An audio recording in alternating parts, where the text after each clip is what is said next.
Good afternoon, folks. You are very welcome to Bandido Talks.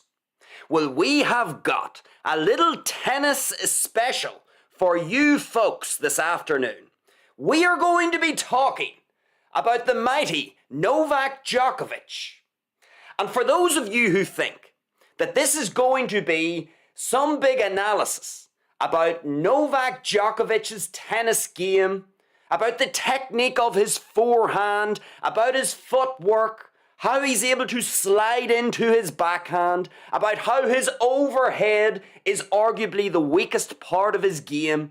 If you think this is going to be a technical breakdown or some sort of analysis from the perspective of Novak Djokovic's tennis game, then you are in the wrong place, because we aren't actually going to be talking about why Djokovic is arguably the greatest player of his generation, why he is one of the great tennis players of all time.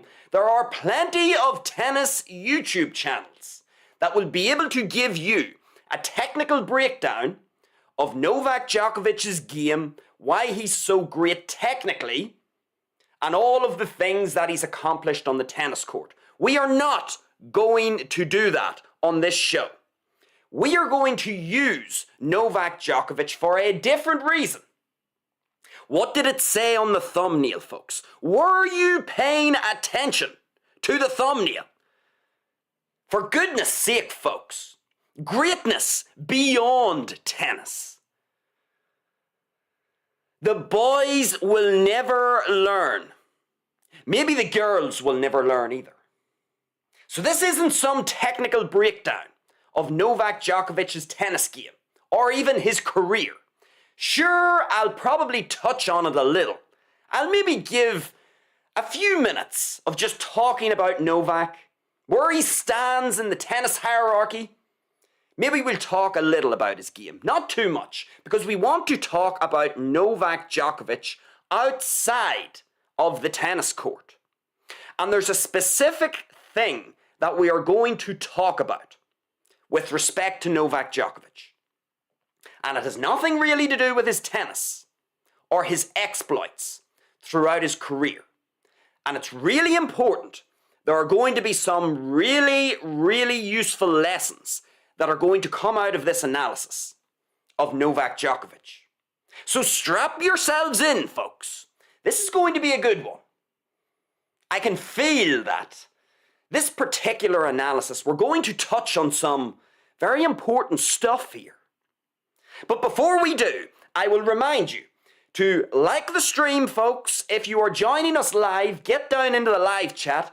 Let me know what your thoughts and feelings are, your comments, your insights. We will get to all of the live chats at the end of the show. If you are watching this live event, folks, after the live event has concluded, get down into the comments section.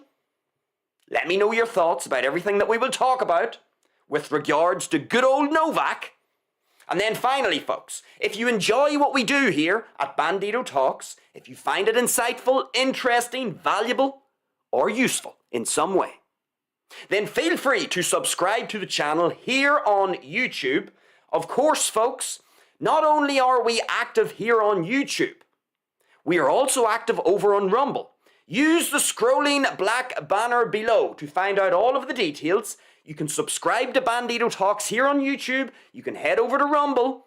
Subscribe to Bandido Talks over on Rumble. We talk about different stuff over on Rumble. YouTube and Rumble, the shows are different, but they are live. And of course, folks, you're going to have lots of live content coming your direction. We will be live every Monday all the way through to Thursday. 4 p.m. here on YouTube, 6 p.m. over on Rumble. So once we finish our show here on YouTube, we head over to Rumble, and then we do another live show. Spoiled for content, folks. Spoiled for lessons. I can do no more. So anyway, feel free to subscribe here on YouTube, over on Rumble. You will be notified of all of our upcoming content. We like live content, folks. There'll be a lot of live content coming your direction. Lessons to be learned.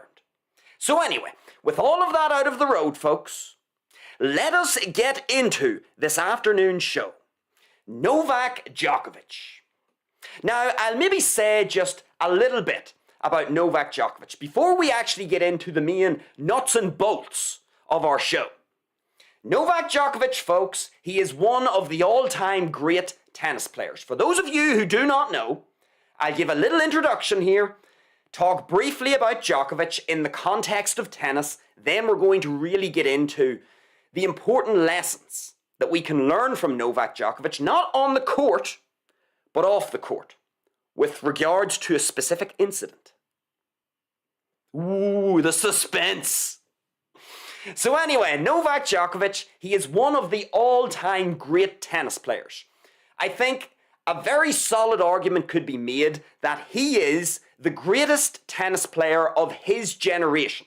Now, of course, folks, it's very difficult to say any one sports person is the greatest of all time. And the reason for that is, of course, when we're talking about different generations, different eras, of course, technology changes, the surface that sports people are playing on changes, all of these things make a difference. So it's very difficult to compare players between generations and eras.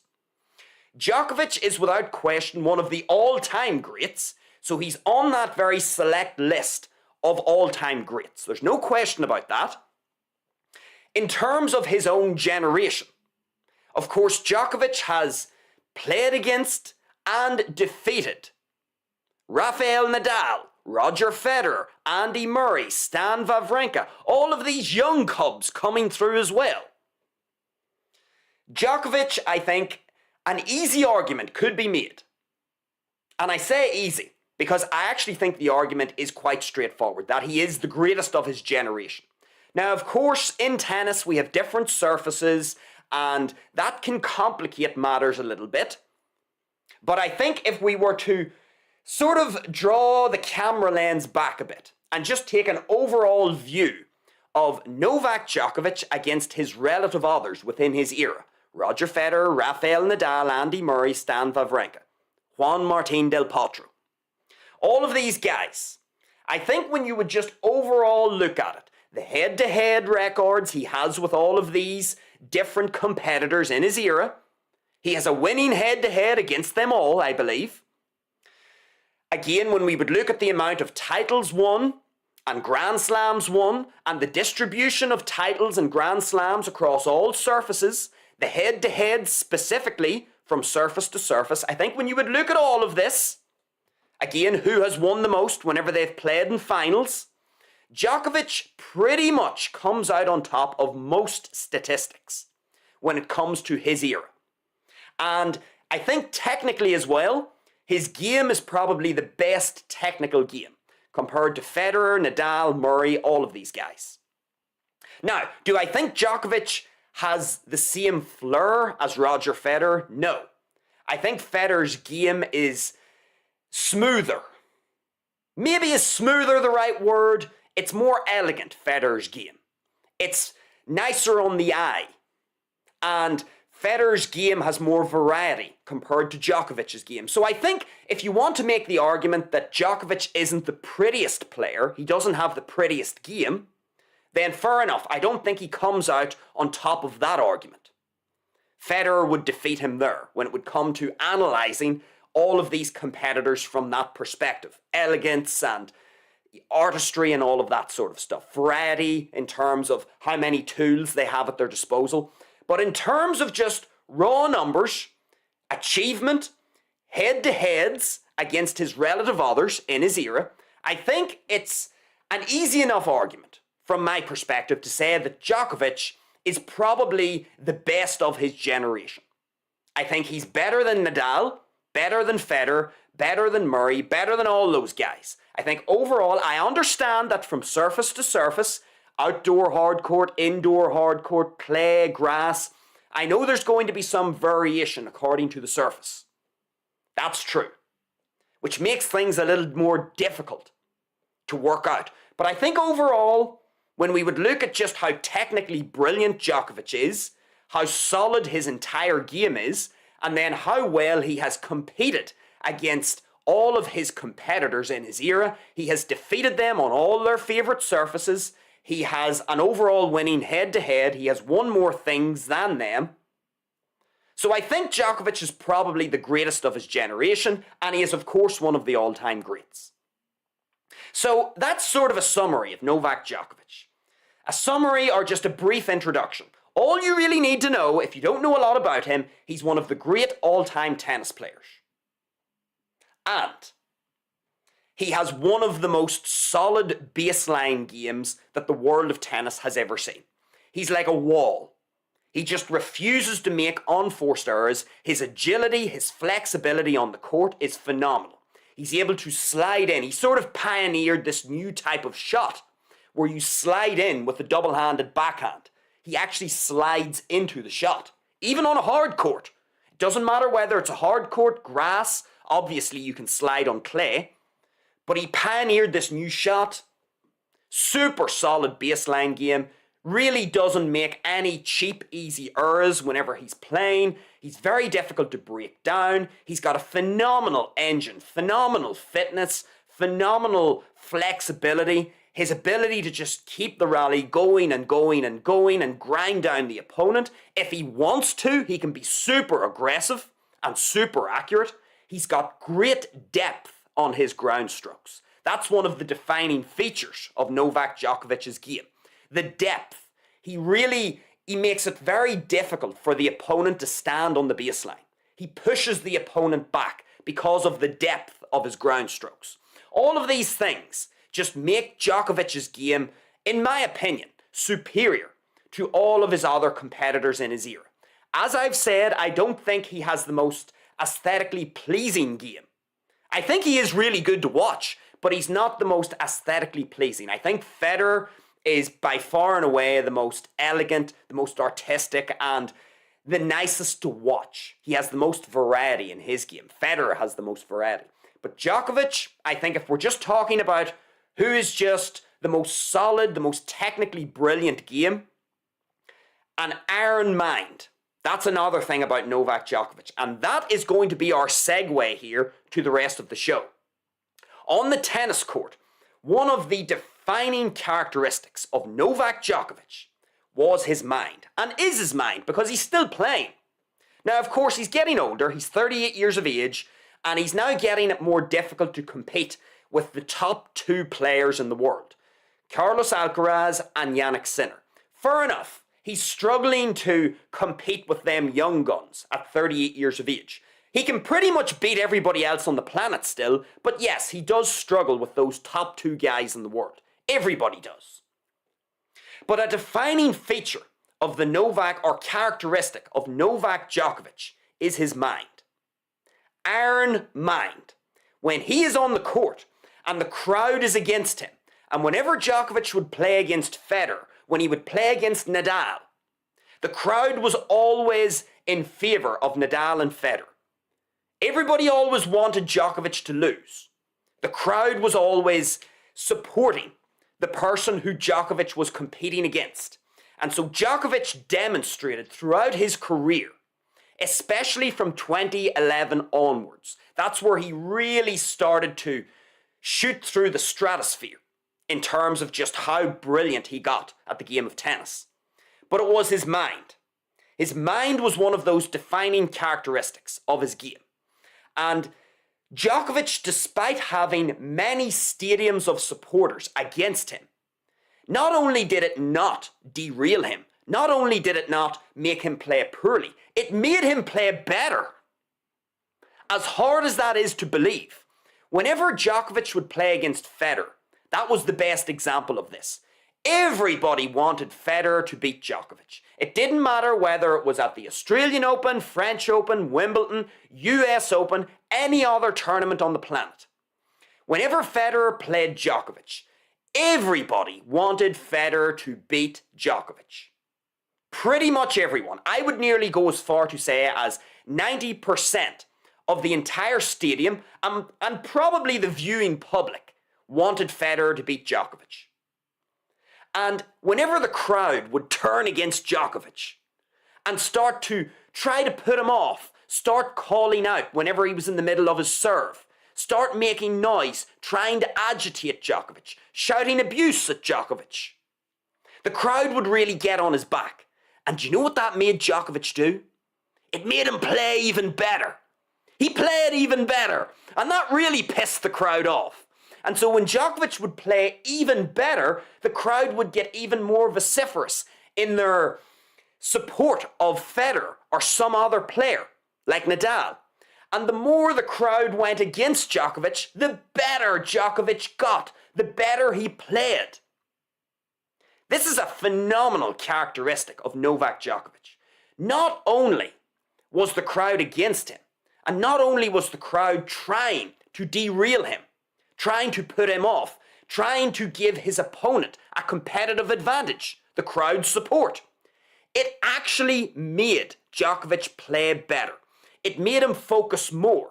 It sharpened his game even more. And you could actually make an argument now that because the crowds are actually on his side now, he's maybe lost a bit of his edge, ironically. But for most of his career, the crowd has been against Djokovic. And this has made Djokovic play even better. So the man has an iron mind. He has this ability to take what the crowd is giving him and he uses it as fuel. He uses it as motivation. He uses it as a means to put himself at a competitive advantage relative to his opponent. And so Novak Djokovic, the mind of Djokovic, it's phenomenal, folks. If you aren't familiar with tennis, I, of course, have followed tennis for a very long time. I myself, I'm a bit of a Roger Federer fan. I just enjoy the artistry and elegance of Federer's game and the variety. However, I have to say, when it comes to Djokovic, I have so much admiration for that particular characteristic of Novak Djokovic. That ability that when the chips are down, whenever everyone is against him, he finds a way to use all of the negative energy that's been thrown his direction, and he manages, like some sort of a converter internally in his body, he's able to convert this negative energy into some sort of positive, free-flowing, energetic thing that just makes him even more difficult to defeat. It makes him think with even more clarity. It makes him play with even more potency.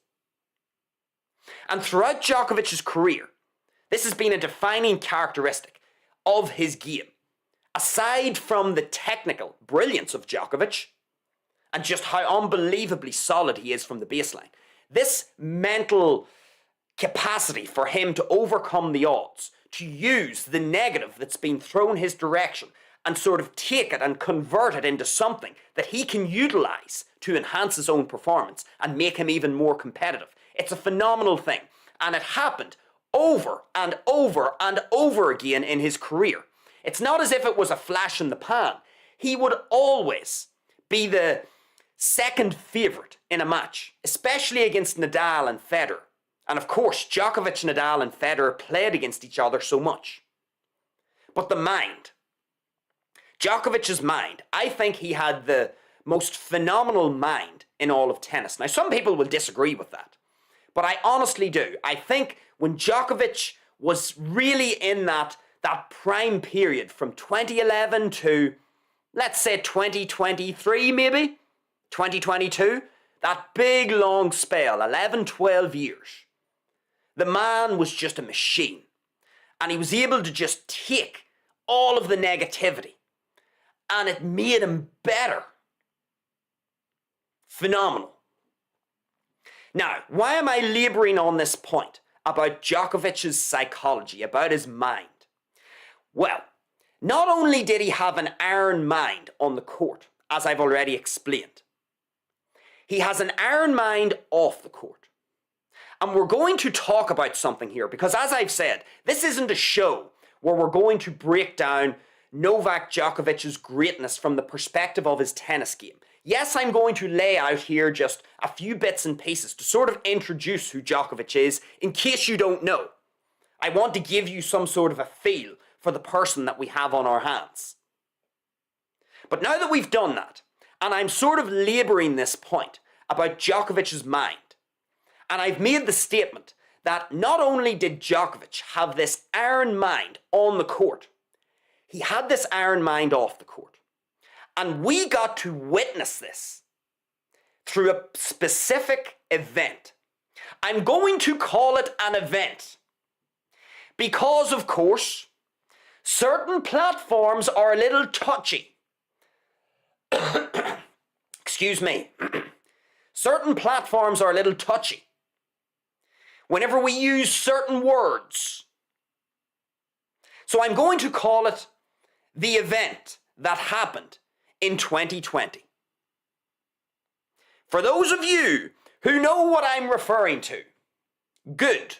For those of you that are lost, then the rest of this show probably isn't going to make much sense to you. But in 2020, early 2020, there was an event. I don't know what the event was. There was just an event. Something happened in early 2020. If you go back into your archives, the archives of your memory, or maybe you need to type into Google, because maybe you've forgotten what happened back in 2020. There was an event. A thing happened. Now, the event, it resulted in some changes that took place throughout the world. Certain sports were not allowed to be played. Certain measures were implemented among the global population across most countries. The general population had to do things. They had to wear certain things over their nose and mouth. Some of us did it and some of us didn't. But we had to wear certain things, and we had to, we had to place ourselves at a certain distance relative to other people. We got to know our house very well because there was this order that was given that you had to do more things in your house for a prolonged period of time. So we had the event in 2020, and there were a lot of changes that took place throughout the world whenever this event was in full flow. And one of the things that happened, folks, and for those of you that have a good memory, and for those of you that are perhaps familiar what's happening in the sporting world, the event resulted in a bit of a controversy at the Australian Open. Do you remember this, folks? Do you remember at the Australian Open? In 2021, 2022, remember there was a bit of an event that happened? There was a bit of a situation with Novak Djokovic. Remember that? Remember Novak wasn't allowed to play the Australian Open. And then also, remember he wasn't allowed into the United States? He also wasn't allowed in there either. He wasn't allowed to play the US Open later in the year because of the event. But it wasn't just because of the event, folks, because tennis continued. There were still Grand Slam tournaments. There were measures implemented, that's true. Ball boys and ball girls weren't allowed to touch the towels, and you had to do specific things with the tennis balls and all of this malarkey. And of course, the tennis world continued to function. But Novak wasn't allowed to play at the Australian Open. He wasn't allowed to play at the US Open over in the United States. He wasn't allowed to play at any of the American hardcourt events. Indian Wells, Miami, Cincinnati. Why? Why was Novak not allowed to play at the Australian Open? Why was Novak Djokovic sent home from the Australian Open? Why? What happened? Why was he not allowed to play? Remember, Novak Djokovic is in his prime. Nobody can touch Novak Djokovic. Really. He's mopping up Grand Slam after Grand Slam. Then the event happens. And all of a sudden, Djokovic is deprived of 2 Grand Slam tournaments out of the 4 Grand Slams in the year. He's deprived of 2 of them for what was 2 consecutive years. He wasn't allowed to play in Australia.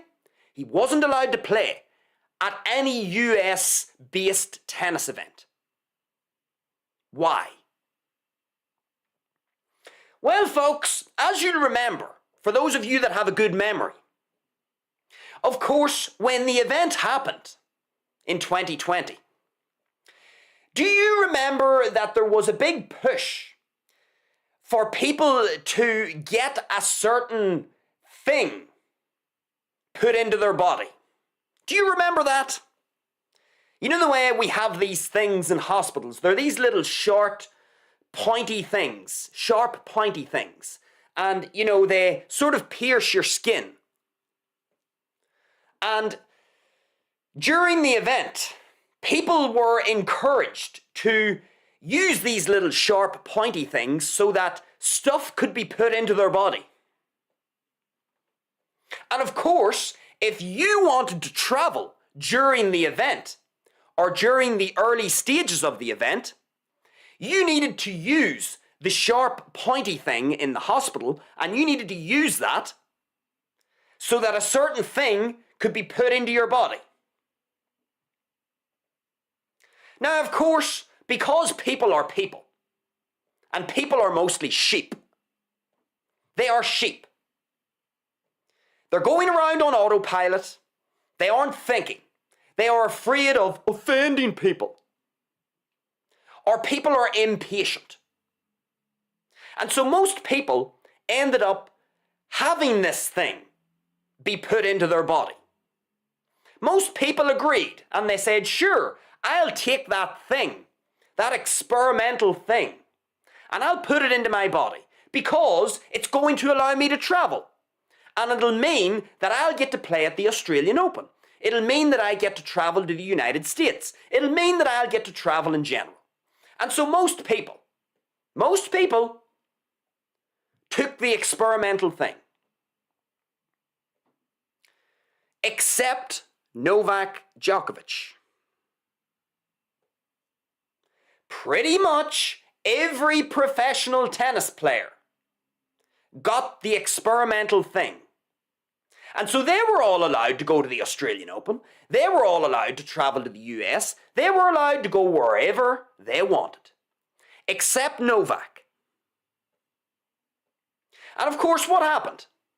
Well, as I've said, Novak Djokovic, in his prime, he was deprived of playing multiple Grand Slam events. He was sent home from Australia. He was made an example of. People tried to pressure him into getting the experimental thing. Piers Morgan, on his show, singled him out, tried to pressure, using his platform, tried to pressure Djokovic into doing what Piers wanted Novak to do. And of course, what happened recently? Piers had Novak on his show, uncensored. And he was apologising to Novak, saying, I was a bit harsh. I shouldn't have done it. You have the right to do what you want to do with your body. But of course, at the time, everyone, all the media outlets, everyone, was hot on Novak Djokovic's hole. They were trying to shame him, trying to pressurize him, trying to coerce him into taking the experimental thing. They tried to isolate him, make an example of him, try to slander him in the press. Remember, there was a certain name given to him? Of course, he got a few nicknames. Go look it up. You'll be able to find it easily. And for those of you who have short-term or long-term memory loss, I'm going to jog your memory of all of this. And so Novak Djokovic is pretty much one of the only global sports people, not just tennis players. He's one of the only global sports people to stand his ground. He stood his ground. He believed that he had the right to decide that he didn't want any experimental thing that was being pushed during the event. He believed that his body is the most precious thing that he has control over. He can control what goes into his body, through his mouth, through his veins, through whatever. He believed that he had the right to control what was going into his body. And he believed that he should have the same right not to take an experimental thing as those people who decided to take it. And what happened? Ostracized, excommunicated, slandered in the press, made fun of, the butt of multiple jokes. He was called a bad person. He was called he was defined as someone who was putting other people at risk. Grandma could have been at risk. Holy fuck. He got all of this shit thrown his direction. And then better still, not only was he slandered in the press, not only did he get absolutely hammered on social media, not only did everybody pile in on top of him, most people piled in on top of him, but better still, all of these tennis tournaments in Australia and the US, they banned him. They didn't allow him into the country. They didn't allow him in his prime when he was kicking everybody's hole on the court. Nobody could hang with him, really. What did they do? They banned him. They didn't let him into the country because he didn't take an experimental thing. And so maybe now, folks, it makes sense as to why I was labouring the point about the iron mind of Novak Djokovic. Novak Djokovic didn't just walk the walk on the tennis court. He walked the walk off the tennis court. He stood up for what he believed in. He said what he meant and he meant what he said. I don't want to put anything into my body that I'm not happy with. And what did everybody do? They criticised him. And they banned him. And you know the brilliant thing, folks, about Novak Djokovic? Let me tell you the great thing, what makes him great beyond tennis. Novak Djokovic decides, no, I'm not taking any experimental thing. And then what happens? He gets banned from multiple Grand Slam events and from other big tennis tournaments. He gets slandered in the media. He gets made fun of. People try to call him a bad person. All of this shit gets thrown his direction once he decides, no, I don't want to take this experimental thing. And you know what's great about Novak Djokovic? He never bent the knee. He never apologized and he never took a step back. He never decided, oh, I'm going to cave under the pressure. Never apologized. Never caved under the pressure. He stuck to his guns. And even though he got criticized and he got banned and he knew that he was going to lose precious opportunities in his very short sporting career. He knows there's only so much time he has to play tennis before age catches up with him. And even though he knew that, he still stuck by his decision. He didn't cave or buckle under the pressure. And he was under a lot of pressure to buckle. And he stood firm. That is what is great about Novak Djokovic. Not only did he decide, I don't want experimental thing in my body. But when he made that decision and the shitstorm came his direction, he didn't flinch. He didn't cave. He didn't buckle. He didn't bow to the demands of retards online. He didn't bow to the demands of retard journalists who think they are someone. He didn't bow to the demands of his fellow colleagues on the ATP circuit who were also jibing at him. He didn't buckle. And Novak Djokovic sacrificed precious tournament time, precious opportunities in his career.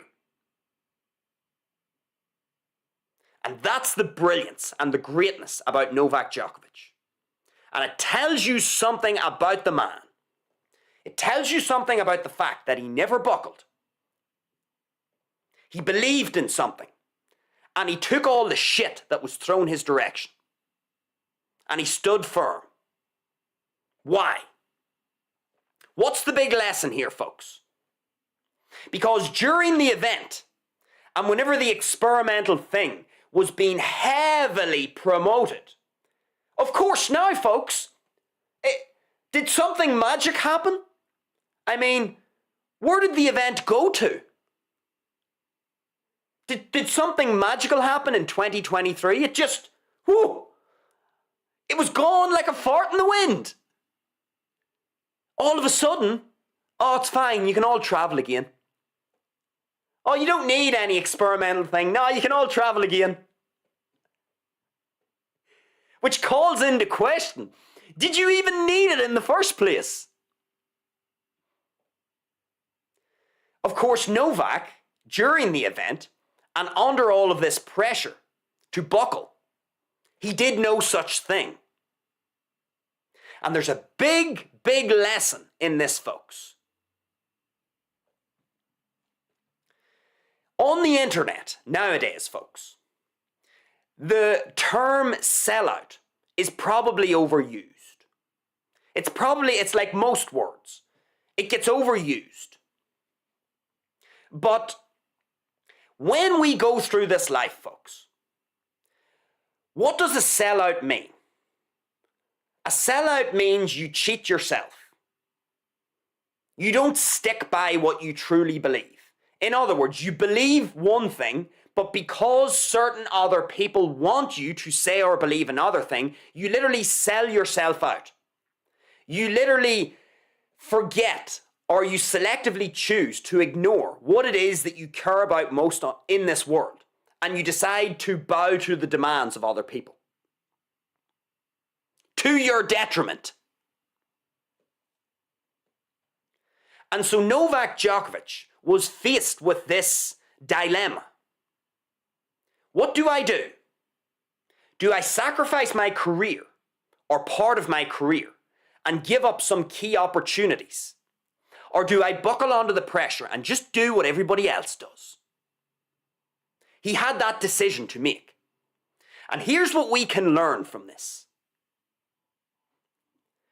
If Novak Djokovic, which he does, as far as I can tell, if Novak Djokovic truly believes that he doesn't want something going into his body without his consent and full approval, if Novak Djokovic fully believes that, and Novak Djokovic decided that the experimental thing was not in his best interest, if he decided that, think about this, folks.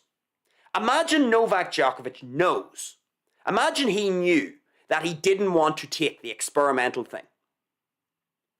But because of all the pressure and the shit that was being thrown his way, imagine he buckled and he decided to take it. How would that have made him feel? Now, or years later?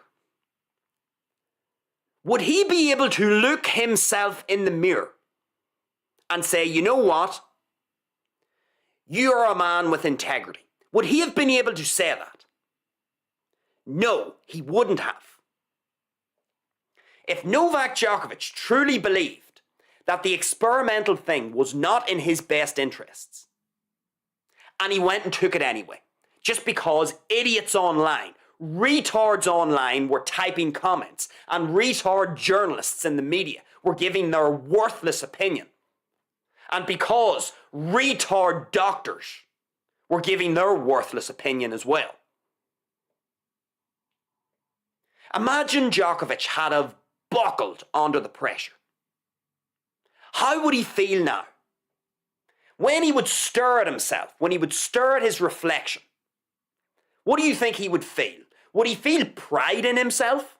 Would he feel like his own self-respect was intact? Would he feel any of that?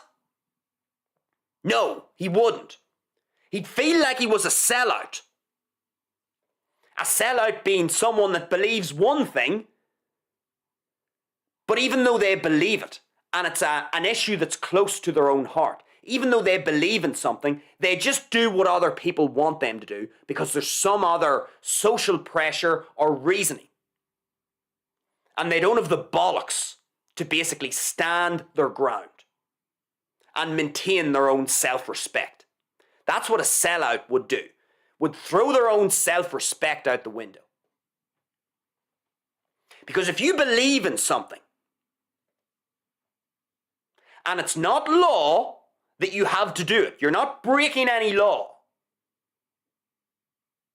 which Novak Djokovic was not breaking, incidentally. If you're not breaking any law, and you have a free right to decide what you want to do with your body, how much of a sellout would you feel years later when all of this crap blows over, which is exactly what happened? That's exactly what happened. All of this shit from the event. It was all topical for a few years, and then whoop, it just disappeared. Nobody talks about it anymore. Imagine if you were Novak Djokovic now in 2026, and imagine you buckled under the pressure. Imagine you sold yourself out. You believed one thing, but you decided to adopt the beliefs of other people because you were feeling social pressure from retards online. Imagine that. And herein lies the lesson, folks. And this is what we can learn from Novak Djokovic. And this situation that Novak Djokovic went through during the event and during all of this, let's just say, debate with respect to the experimental thing that everybody was being encouraged to take because it was in their best interests, and it was in the best interests of fucking grandma. Here's what we can learn from this, folks.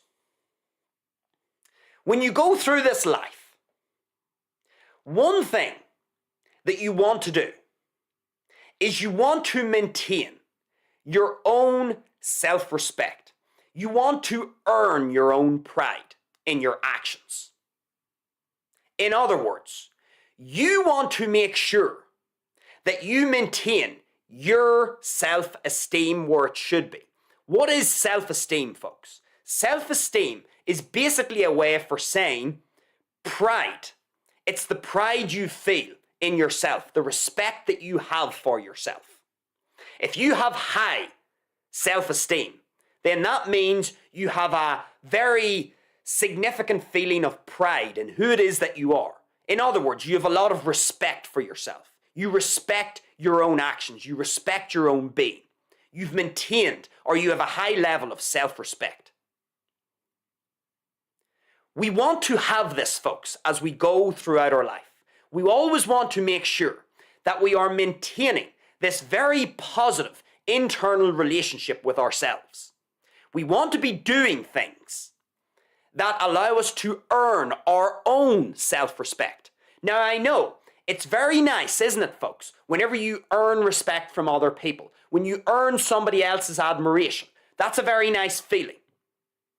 We call that esteem. When somebody throws esteem your direction, it feels good. What does that mean when someone esteems you? It means they admire you. That feels good. It feels good when someone is esteeming you. It feels good when someone respects you. But that, folks, believe it or not, actually falls into the category of an uncontrollable. You can't decide who is going to esteem you. You can't decide who's going to throw admiration your direction. You hope that people respect you. You hope that people admire you. You hope the people you most care about admire you. But you ultimately can't control what other people think and what other people do. So it's an uncontrollable. And of course, we try to engage with this life in such a way so that our actions are admirable, so that our actions are respected by others, so that we do have a great reputation with other people, so that we are gaining credibility within our community and our social circles, of course. But it's an uncontrollable. We can't control other people. We can't make people admire us. We can't make people esteem us. That's why it's an uncontrollable. All we can do is what? What is it that we can control? If we can't control what other people do or think, and if we can't control the admiration or the esteem that's going to flow our direction from other people, what can we control? Well, let me tell you what we can control. We can control the relationship that we have with ourselves. What does that mean? That means that we can control our self-esteem. We can't control the esteem that we would like to get from other people, because other people are other people. We can't control them. We hope we get their esteem, but it's not a guarantee. But what can we control? Self-esteem. What is self-esteem? Self-esteem is basically a synonym for self-respect, for pride in who it is that you are and what it is that you are doing. We can control that 100%. We can 100% control our own self-esteem and thus our own self-respect and the pride that we have, or the degree of pride that we have in who it is that we are and what it is that we are doing.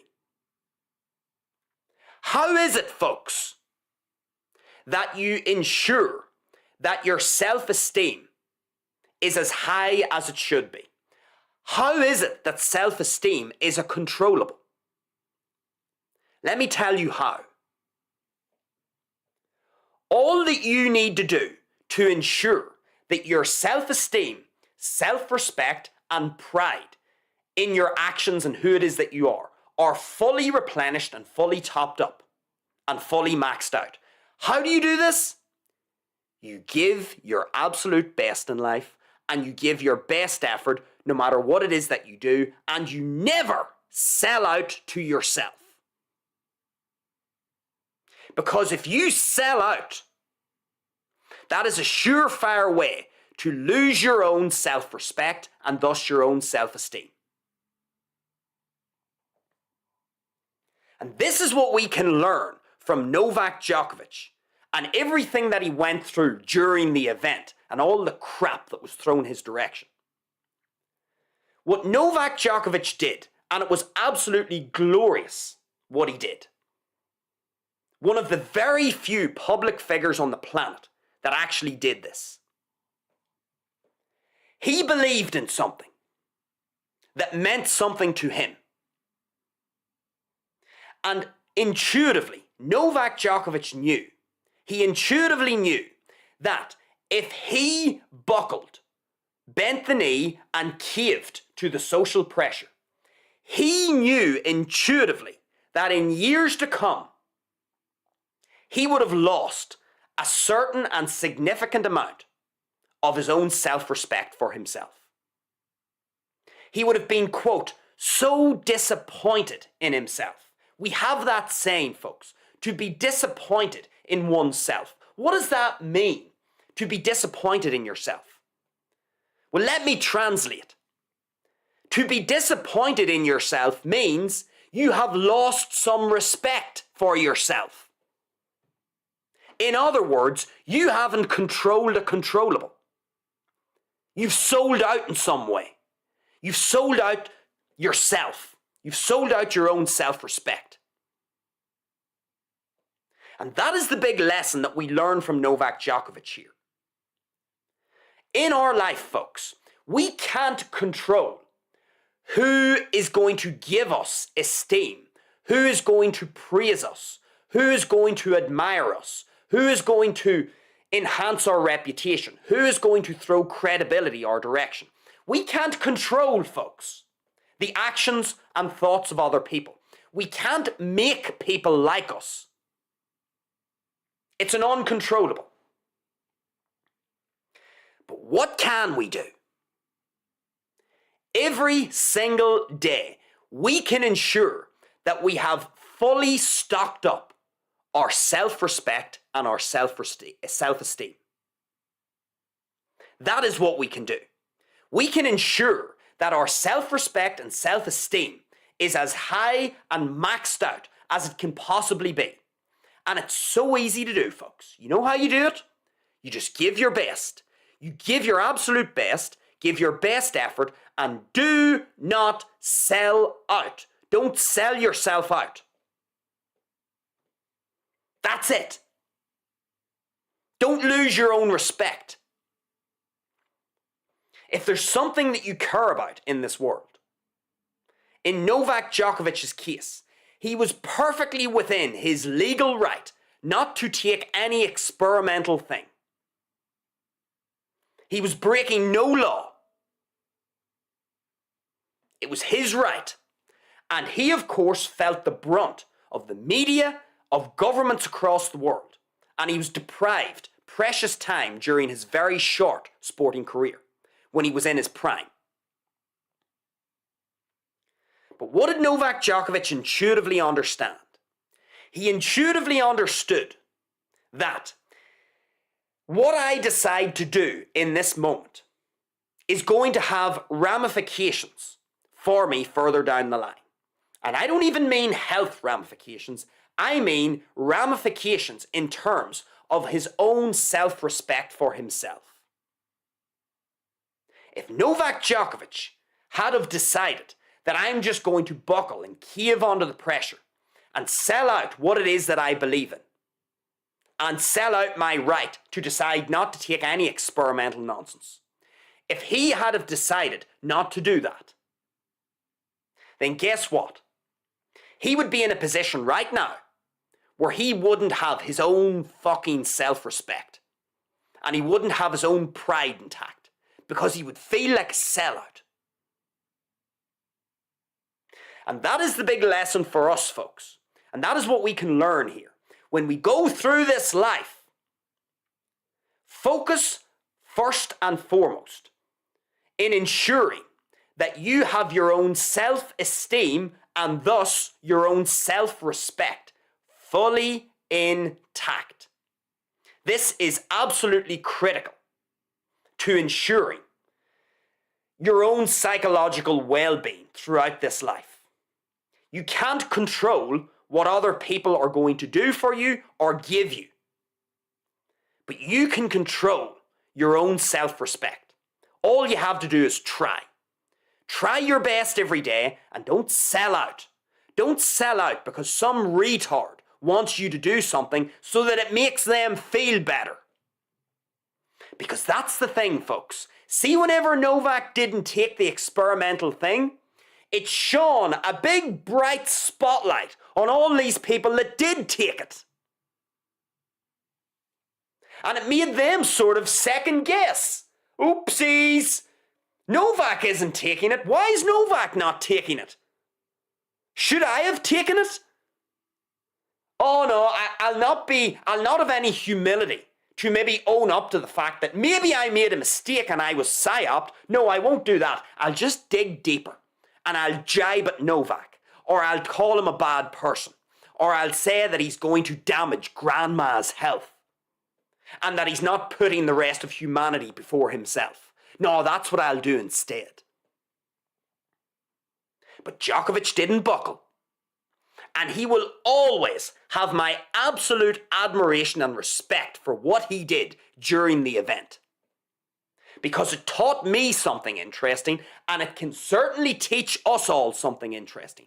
Novak Djokovic in 2026, even though he was deprived of precious sporting time on the court, he can look at himself in 2026, and you know what he can say when he looks at himself in the mirror?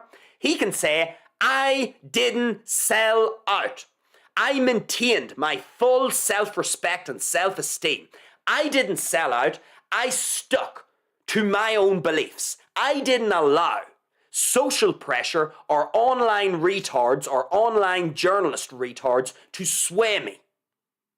I was within my right to do what I wanted to do during the event when it came to this issue. And I stuck by it. And now, in 2026, I can look at myself with pride. I can feel pride in my actions, pride in my decision making at that time. When all the shit was being thrown at me, I stood firm. And that is the position, folks, that we want to be in our own lives. We want to always be sure that whenever we are looking at ourselves in the mirror, that we are proud of who we are. We have pride in who it is that we are. We have pride in our decision making, pride in our actions. We have our self-respect. We have our own self-esteem fully loaded and replenished. That's the position we want to be in. Because, folks, that is the only controllable in this equation. We can't control other people's esteem. We can't. And while it's very nice when people admire us, and when it's very nice, isn't it, when people praise us or say nice things about us? That is nice, of course it is. We all enjoy being esteemed. But we can't control that. But our self-esteem, self-respect, and our ability to feel proud in who it is that we are, what it is that we are saying, and what it is that we are doing, we have full control over that. And that's what Novak Djokovic can teach us. Look at the position of power that Novak Djokovic is in right now. He had a decision to make back then, and he stood firm. He was doing nothing illegal. All that was happening was there was a whole bunch of social pressure trying to make him do something just so that other people could feel better. That's what it was. People felt uncomfortable that someone as popular and well known as Novak Djokovic wasn't taking any experimental thing. It made people feel uncomfortable because it made people feel as if, whoopsies, maybe I've made a mistake because he isn't taking it. And he's making a good case as to why he's not taking it. Oh no, no humility, let's just bash him. Let's call him a bad person. And he didn't flinch. And now he gets to reap the rewards.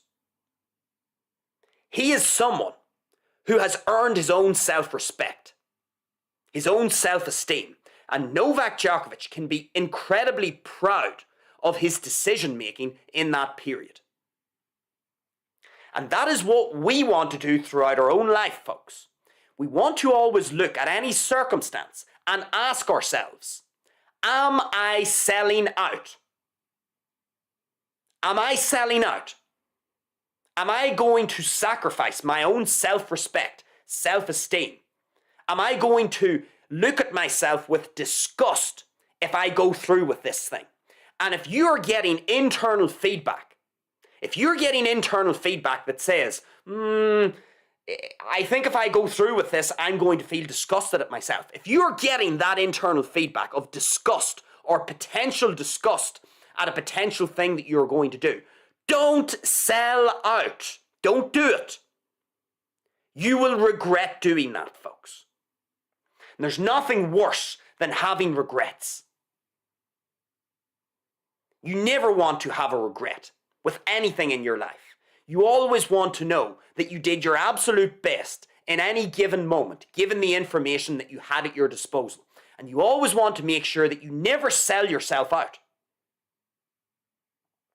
You always want to make sure you have full control over your self-esteem, folks. Because, how do I know this? Well, I know this because the human mind is actually very forgiving, in a sense. The human mind doesn't really care about the outcome.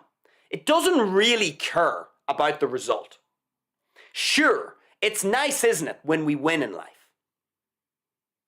But the human mind is a bit more forgiving. It's not so results driven. All the human mind really is concerned about is your effort and how diligent you are when you are engaging with a process. Your effort and your diligence and giving your best, that is all your mind really wants. Sure, do we feel more confident whenever we are getting esteemed? Do we feel more confident whenever we get positive feedback from other people? Of course. But that's confidence, folks. That's a very different thing to what I'm talking about. I'm talking about self-esteem and self-respect. They are different things. Confidence is over here. Self-esteem, self-respect is over here. Confidence is out of our control. We need esteem from other people. We need feedback from other people to sort of feel confident, in a sense.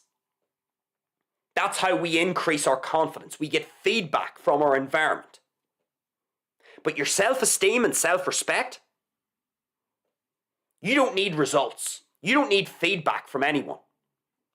You just need to give your best and not sell out. Because if you sell out, what does selling out mean? It basically means not giving your best. You've taken a shortcut because it's convenient or because you're weak.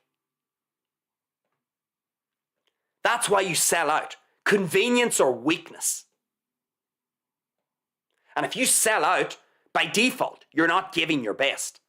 You've taken some shortcut.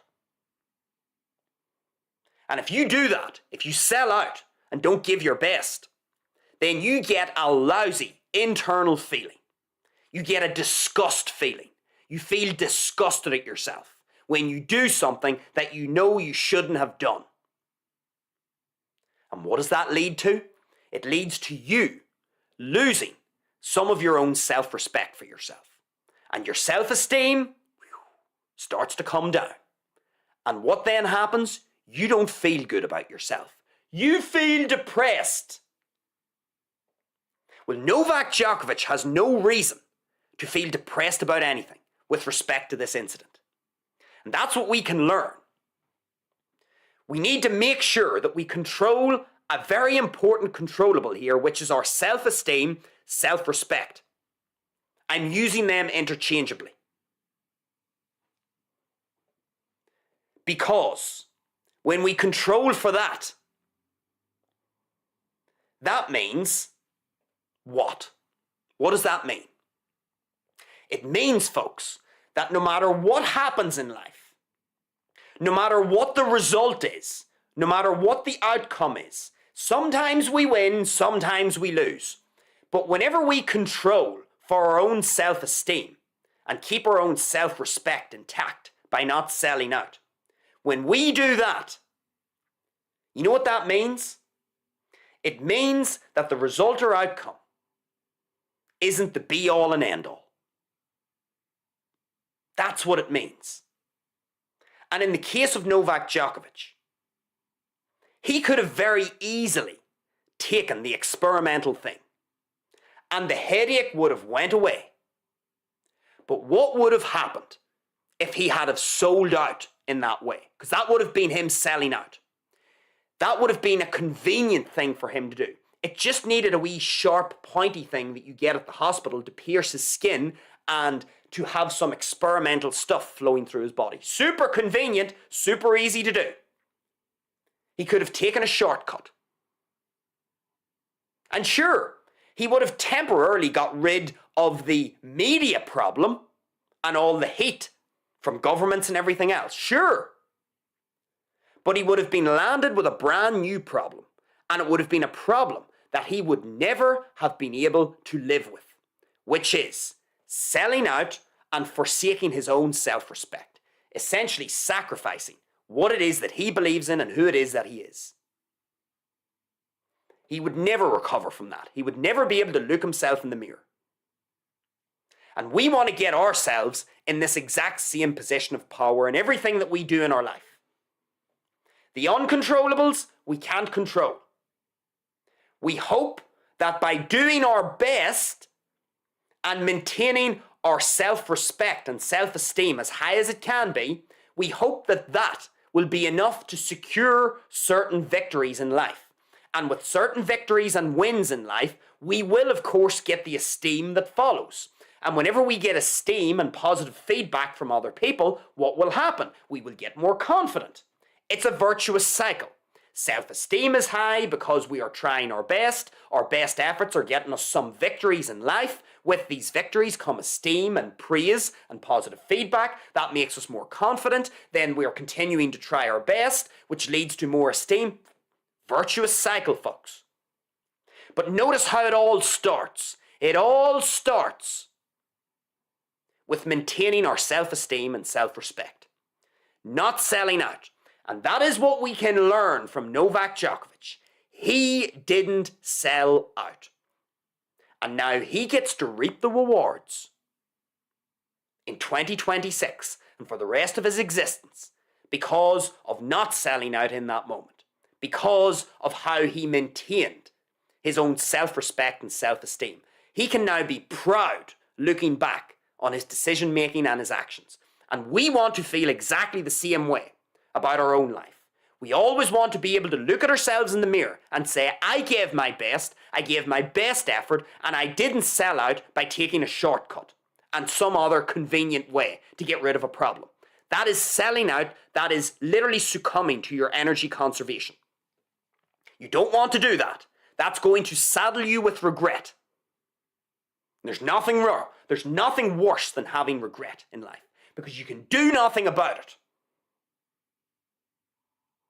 And so that is what we take away from Novak Djokovic. Yes, a fantastic tennis player, one of the greats. There are many things that we could look at and analyze about Novak Djokovic on the court. But this specific incident off the court and how he handled it and what we can learn from it, that is the most important thing that we can take away, I would argue, from Novak Djokovic. Forget the tennis. This was real life. This was real life. This was away from the court. This is real life. He had a real-time decision to make. Do I sell out and go for convenience? Or do I ensure my self-esteem and self-respect is fully intact?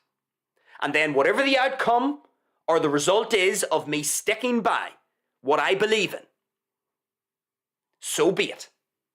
If that means I don't get to play the Australian Open for 2 years and I don't get to set foot in the United States, so be it. That's the result. That's the outcome. It's not the result I wanted. It's not the outcome I wanted, but I can look myself in the mirror and be proud of my efforts. And that, folks, is the position of power that we all want to be in. We always want to have pride in who it is that we are and what it is that we've done in our life. Because that means we have no regrets. And all you have to do, it's so simple, is give your best. Put in diligent effort every day into the people you care about and the things that you are doing. And don't sell out. Don't go for the convenience option. Don't succumb to your energy conservation. Don't succumb to stupid, retarded social pressure from idiots online. That's how you can live this marvelous existence with your own self-respect intact. And so we have to thank Mr. Novak Djokovic for allowing us all to learn that. An excellent lesson that Djokovic can teach us here. Nothing to do with his exploits on the court, but what he did in real life. When the shit hit the fan and the heat was on Novak Djokovic, he was made of absolute steel. Man of steel. So anyway. The Bandido has an incredible amount of admiration for Novak Djokovic, Perhaps you will too after this show. He's a phenomenal tennis player, and from what I can tell, a hugely admirable figure off the court as well. But with all of that out of the road, folks, I think it's time to go to the live chat. Let's have a look at the live chat. Let's see if there's anybody in the live chat. Are we going to get a bagel? Let's have a look and see. Let me get it set up here. And have a look and see if anybody is commenting. Let me have a look. Live chat. YouTube Studio is working a little quicker this evening. And it would seem that we have absolutely no live chats. Lord Jesus, we got a bagel. We're talking about tennis. We're talking about tennis. And of course, in tennis, when you win a set 6-0, what do they say in tennis? You gave your opponent a bagel. A fat zero. The Bandido's got a bagel. Maybe that's actually poetic in a sense, that we are talking about Novak Djokovic, a tennis player, and the Bandido goes to his live chat and he has a bagel. The universe is trying to tell me something. But anyway, I think that draws our show to a close, folks. Again, I would encourage you to like the live stream if you enjoyed what we talked about. Get down into the comments, folks. Let me know what you thought about everything that we talked about here on the show. And then finally, folks, I would encourage you to subscribe to Bandido Talks here on YouTube. Of course, head over to Rumble. You will find all of the details on the scrolling black banner below. Head over to Rumble, Bandido Talks. Subscribe over on Rumble. Subscribe here on YouTube. We are live Monday to Thursday, 4 p.m. here on YouTube. 4 p.m. Irish time. Then we head over to Rumble, Monday to Thursday also, at 6 p.m. Irish time. So once I finish the show here on YouTube, I'll be heading over to Rumble. It's a different type of show, folks. Different type of content. So feel free to subscribe to both channels, here on YouTube and over on Rumble. That is everything from me, folks. I hope you enjoy the rest of your, what day is it today? Wednesday. Your Wednesday morning, afternoon, evening, whenever or wherever you are watching from on the planet. I will be back here tomorrow for the final live show of the week here on YouTube. 4 p.m. Irish time. Join me here tomorrow. Enjoy the rest of your day, folks. And with that, it is over and out from the Bandido.